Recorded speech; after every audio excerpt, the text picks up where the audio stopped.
All right, welcome back.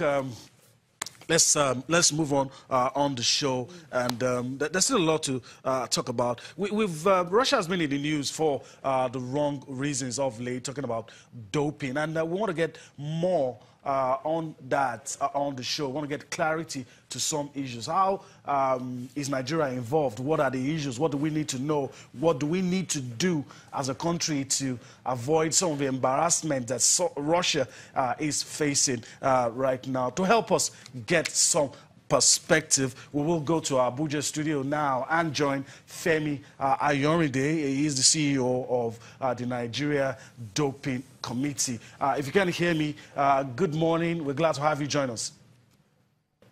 Good morning.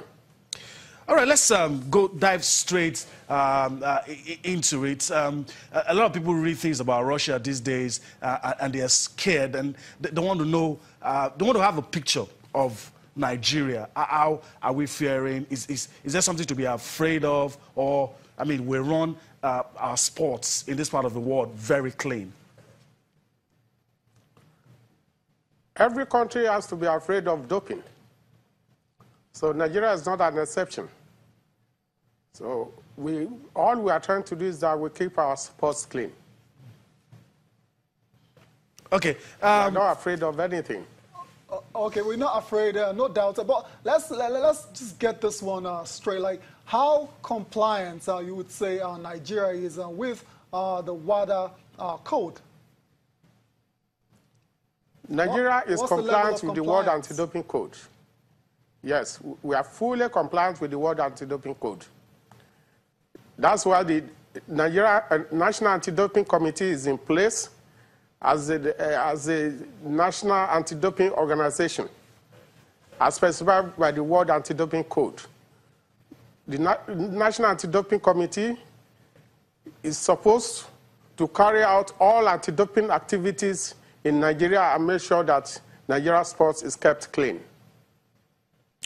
All right, let's go in that direction now. What you just hinted about. What are the steps that you're going to take to help federations, tell them what they need to know, how to guide the athletes? There have been cases of athletes saying, no, I didn't know this was banned. Nobody told me I'm not supposed to do this. I'm not supposed to eat this way. I'm not supposed to take this kind of drug. So what's your committee doing, helping? Because I know you're there to help these federations. So what are the steps you will take to help them out?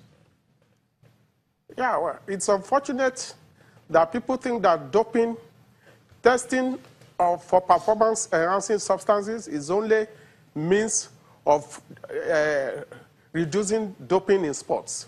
No. As a matter of fact, it is not morally right for us to test or sanction athletes if we have not given them enough education and information. It's better to prevent than to be sanctioning after the deed has been done. So NADC is focusing on the area of education, information, and advocacy to make sure that we keep our sports clean. And as a matter of fact, the Federal Ministry of Youth and Sports Development, in collaboration with the National Anti-Doping Committee, is organizing a 2-day anti-doping seminar for the newly elected Federation President and Secretaries, so that we keep them abreast of the do's and don'ts to keep the sports clean. We'll take them through the issue of doping, why doping, how did doping come about, the consequences of doping, what they can do to reduce the incidence of doping in Nigeria. And we are all stakeholders in it, not only National Anti-Doping Committee. The federations have their role to play, NOC has its own role to play, and sports organizers also have their own role to play. All this we highlight at the seminar coming up on Tuesday and Wednesday next week. Okay, awesome. Doping it cuts across all sports, really. Football, athletics, wrestling, weightlifting, name them. The Super Eagles are going to the World Cup next year, and FIFA came out recently to say that they will be cracking down on possible anti-doping violations at the World Cup. Do you have any special plans for the senior national team of Nigeria going into Russia next year? In fact, we have started working on that months ago. Okay. I had a meeting with the FIFA anti-doping executive in Switzerland. I think it was March 14th, to be precise. And we mapped out strategy to make sure that our footballers are kept clean. You agree with me that most of our footballers are not based in this country. Right. So we liaise with the FIFA to make sure that they are kept clean. We're in constant touch. And also, we're liaising with the Nigeria Football Federation to let them know what their roles are to make sure that our footballers are kept clean. All right, let's still tie it to Russia.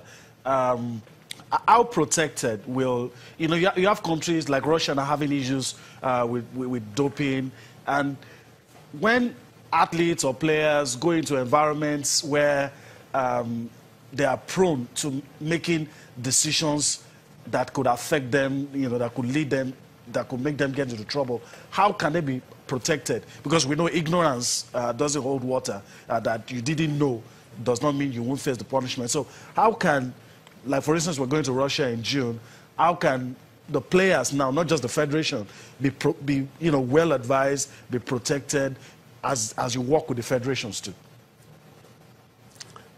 There are a lot of information leaflets that will go to NFF, to all the players. We have information materials, and we'll organize seminars for also our athletes generally. And there is what we call World Anti-Doping Code, yep, which they are aware of.